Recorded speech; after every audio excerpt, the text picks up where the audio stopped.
G'day and welcome to another episode of Kiwi Car Life, and once again thanks to the very kind courtesy of Cooper Auto Company, we have another absolutely fantastic car to review for you today.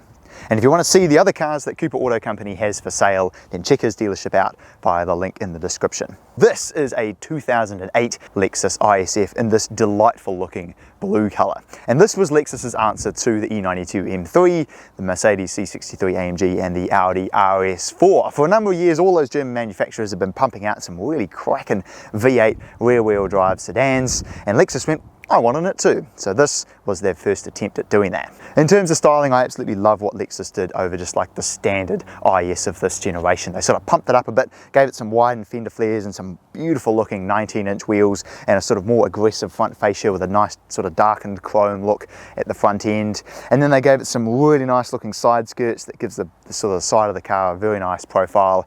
And then round back, I've always loved the way that this particular generation of IS looks, but they made it look even better with the quad exhaust at the back and various other little touches that just really sort of gives it that nice muscular look. You know for a fact when you see this car on the road that it's no ordinary IS 250, this is something special. Under the bonnet is an absolute masterpiece of an engine. It's a 2UR GSE, which is a 5-litre double cam V8. Pushes out about 310 kilowatt and 450 newton meters, which are really nice numbers because it's not too much where it's just going to absolutely tear the tyres loose at every single gear, but it's a nice amount of power where when you put your foot down, it certainly gives you a very solid amount of shove. And naturally, power is going to the rear wheels through an 8-speed automatic transmission, which, as you'll get to see a bit later on, it's getting a little dated now, but it can still upshift pretty darn quickly at the higher RPMs. Interior impressions are overwhelmingly positive. You will struggle to find another car at this price point that feels this fantastic on the inside this many years removed. This car is now 13 years old and the build quality is better than most modern cars. The leather steering wheel feels absolutely fantastic. The leather seats are some of the most comfortable I've ever sat in and have a really solid amount of bolstering that holds you in really well. One of my favourite parts about the interior of this car is the gauge cluster, as it is with a lot of cars. The really tasteful aluminium bezels and the sort of backlit blue and white gauges just look absolutely fantastic, and the aluminium ties over into these really nice feeling paddle shifters here on the steering wheel. I really don't have any negative things to say about the interior other than the fact that you can kind of tell that it's getting a little bit old now.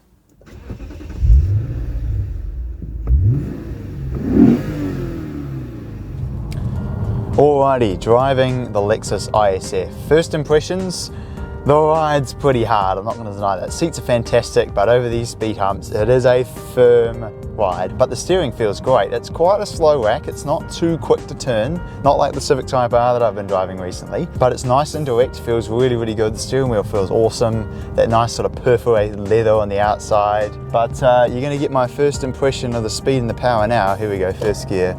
Let's see what this car can do.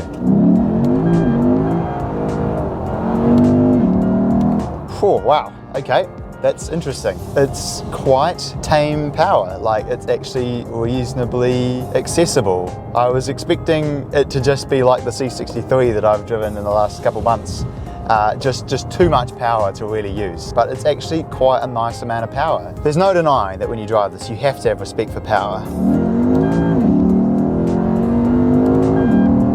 because it's not slow in the slightest. However, it's not scary. Well, it is a little bit, but it's not too bad, you know? I find that I feel comfortable driving this. I'd like to skip some beans along this off-ramp here. Here we go.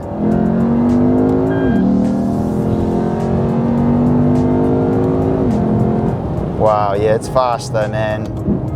Brakes are good, and at the higher RPMs, the engine downshifts very well. It revs up quick. It's just at the lower RPMs where it just feels a little bit more sluggish. That's the only kind of annoying thing. I wish when you put it in sport mode, the gearbox was always in sport mode rather than only at the higher RPMs. Alrighty, let's show it some corners.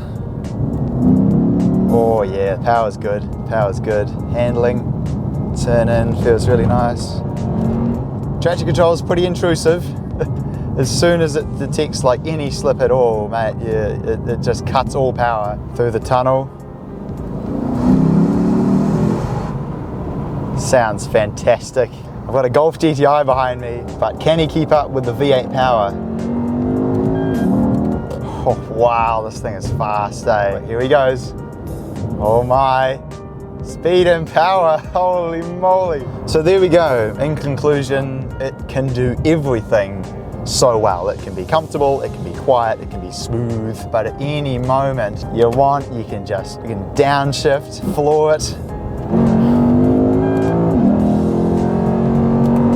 and unleash one of the most fantastic engines in all of human history. And for that reason alone, I absolutely love it. And when the time comes to replace my Accord, this will be very high up on the list. But there we go. Thank you very much for watching this episode of Kiwi Car Life. And in this video, I talked an awful lot about the C63. So if you want to see my review of that, then click over here.